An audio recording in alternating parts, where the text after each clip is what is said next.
حدیث شریف میں آتا ہے، نبی کریم صلی اللہ علیہ وسلم فرماتے ہیں من صام رمضان ثم اتبعه ستا من شوال كان كصيام الدهر كله او كما قال علیہ الصلاة والسلام، کہ جس شخص نے رمضان المبارک کے روزے رکھے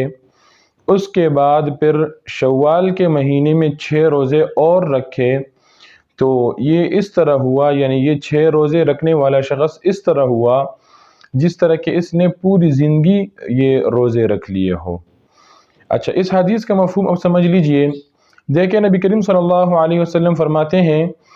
کہ کسی آدمی نے، کسی شخص نے، کسی مسلمان نے رمضان المبارک کے روزے رکھ لیے، اس کے بعد پھر شوال کے مہینے میں، یعنی کہ رمضان المبارک کے بعد جو مہینہ آتا ہے، عید الفطر کا جو مہینہ ہوتا ہے، تو اس مہینے میں پھر 6 روزے اور رکھ لیے تو نبی کریم صلی اللہ علیہ وسلم فرماتے ہیں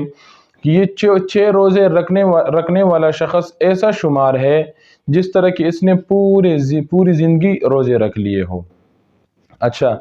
اس کی پھر علماء نے ایک توجیہ لکھی ہے، اور وہ توجیہ اس طرح کی ہے کہ دیکھیں اللہ رب العزت کا قانون ہے، جس طرح کہ اللہ رب العزت کا فرمان ہے قرآن مجید میں، من جاء بالحسنۃ فلہ 10 امثالھا، کہ جو ایک نیکی لے کر آئے گا تو اس کو اس کا بدلہ 10 گنا بڑھا کر ملے گا۔ تو آپ 30 روزے ہوتے ہیں رمضان المبارک کے، اب 30 کو آپ ضرب دیں گے 10 کے ساتھ تو 30 10 یہ 300 بن جاتا ہے۔ اس کے بعد پھر شوال کے مہینے میں جو 6 روزے آپ رکھ لیں گے تو 6 کو آپ 10 کے ساتھ ضرب دیں گے تو 6 10 سے 60 بن جاتا ہے، اور 300 پلس 60 تو یہ کل ملا کر 360 وہ عادت بن جاتا ہے۔ اور عام طور سے جو روٹین چلتی ہے سال کی، وہ بھی 360 دن ہی کی چلتی ہے۔ تو نبی کریم صلی اللہ علیہ وسلم کا یہ فرمان کہ گویا کہ اس نے پوری زندگی روزے رکھ لیے ہیں، یہ اسی وقت ہوگا کہ جب کوئی بندہ رمضان المبارک کے روزے رکھے گا، اس کے بعد پھر شوال کے مہینے میں یہ 6 روزے رکھ لے گا تو گویا کہ اس نے پورے سال روزے رکھ لیے۔ اور وہ طریقہ میں نے آپ کو بتا دیا کہ اللہ رب العزت کا قانون ہے کہ ایک نیکی کو 10 گنا تبدیل کر لیتا ہے، 10 گنا زیادہ اجر عطا فرما دیتے ہیں۔ تو 30 روزے آپ رمضان کے رکھ لیں اور 6 روزے دوسرے شوال کے مہینے کے رکھ لیں تو گویا کہ کل ملا کر 36 ہو جائیں گے، اور اللہ کے قانون کے مطابق، اللہ کے کلام کے قانون کے مطابق 36 کو آپ ضرب دے دیں گے 10 کے ساتھ تو یہ کل ملا کر 360 بن جاتے ہیں، اور 360 سال کے کل دن ہوتے ہیں۔ تو اس بنا پر نبی کریم صلی اللہ علیہ وسلم نے فرمایا کہ جو شخص رمضان المبارک کے روزے رکھے اس کے بعد پھر شوال المکرم کے مہینے میں 6 روزے اور رکھ لے تو یہ اس طرح ہے جس طرح کہ اس نے پوری زندگی روزے رکھ لیے، کیونکہ وہ ہمیشہ کے لیے اس طرح کرتا رہے گا، یعنی کہ رمضان المبارک کے روزے رکھ لیے، اس کے بعد پھر 6 روزے اور رکھ لیے تو یہ پورے سال کے روزوں کا ثواب اس کو مل گیا۔ اگلے سال پھر رمضان المبارک آ گیا، پھر اس نے شوال کے 6 روزے رکھ لیے تو یہ پھر پورے سال کا ثواب مل گیا اس کو۔ تو اس طرح کرتے کرتے وہ جب یہ کرتا رہے گا تو یہ اس طرح شمار ہوگا جیسے کہ اس نے پورے سال کے روزے رکھ لیے ہو۔ اچھا، اس میں یہ بھی سمجھ لیجئے کہ یہ مستحب عمل ہے، یعنی اس کا مطلب یہ ہوا کہ اگر کوئی شخص یہ نہ رکھے یا نہ رکھنا چاہے، کوئی اس کو بتائے کہ بھئی آپ رکھ لو اور وہ اس کا انکار کر دے، مطلب کہ میں نہیں رکھ سکتا یا میں نہیں رکھتا، تو اس پر طعن و تشنیع نہیں کرنا چاہیے، یعنی کہ اس پر زور زبردستی لازم نہیں کرنی چاہیے، اس کو برا نہیں سمجھنا چاہیے کہ بھئی یہ کیوں نہیں کر رہا، کیونکہ یہ ایک مستحب عمل ہے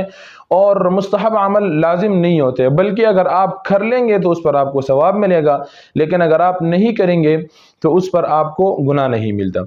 اس کے علاوہ اس کے متعلق ایک اور بات بھی ذہن میں رکھیں کہ بعض لوگ یہ بیان کرتے ہیں، اس طرح کی ایک روایت موجود ہے کہ امام صاحب نے ان روزوں کو مکروہ قرار دیا تھا اپنے وقت میں، یعنی امام اعظم ابو حنیفہ رحمہ اللہ نے ان روزوں کو، یعنی ان 6 روزوں کو مکروہ قرار دے دیا تھا۔ تو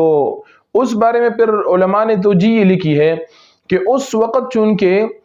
لوگوں کا دین کی طرف رجحان اتنا زیادہ تھا، یعنی کہ دینداری زیادہ تھی، تو ہر ایک شخص یہی کوشش کرتے کہ جی میں یہ روزے خواہ مخواہ رکھ لوں، پھر جیسے ہی عید گزر جاتی تھی تو لوگ لگاتار پھر یہ 6 روزے رکھ لیتے تھے۔ تو امام صاحب نے اس ڈر سے کہ کہیں لوگ ان 6 روزوں کو رمضان المبارک ہی سے شمار نہ کر لے، اس بنا پر اس وقت انہوں نے مکروہ قرار دے دیا تھا۔ لیکن آج کل تو بچہ ہوتا ہے جو بالکل صرف بول پہ ابھی آیا ہوتا ہے، یعنی کہ بولنا اب سیکھا ہوتا ہے، اس کو بھی پتہ ہوتا ہے کہ بھئی عید گزر گئی، یعنی کہ رمضان المبارک کا مہینہ گزر گیا اور اس کے بعد جو اگلا مہینہ ہے وہ ایک الگ مہینہ ہے۔ تو اس بنا پر پھر یہ کراہت ختم ہو جاتی ہے کہ یہ کوئی وہ شبہ ہی نہیں رہتا کہ بھئی یہ اس کو کوئی پیچھے رمضان کے ساتھ شمار کر لے گا، یہ ہو جائے گا، وہ ہو جائے گا فلاں۔ بہرحال تو آسان سی بات یہی ہے کہ بڑی فضیلت ہے، مستحب عمل ہے۔ نبی کریم صلی اللہ علیہ وسلم نے یہ جو حدیث میں نے آپ کو حدیث بیان کر دی ہے کہ اس طرح ہوگا یہ شخص جو 6 روزے شوال کے بھی رکھ لے گا، گویا کہ اس نے پوری زندگی روزے رکھ لیے ہو۔ بہرحال جس کے بس میں ہو، جس کی طاقت ہو اور اللہ کی قربت کا خواہش مند بھی ہو، ظاہر سی بات ہے ہر ایک اللہ کی قربت کا خواہش مند ہے، تو اس کو چاہیے کہ اس موقع سے فائدہ اٹھائے اور یہ 30 روزے رکھ لیے تو آگے یہ 6 روزے رکھنا یہ کوئی مشکل بات نہیں ہے، اس وجہ سے اس کو چاہیے کہ یہ 6 روزے اور بھی ساتھ رکھ لے۔ اللہ ہم سب کو عمل کرنے کی توفیق عطا فرمائے۔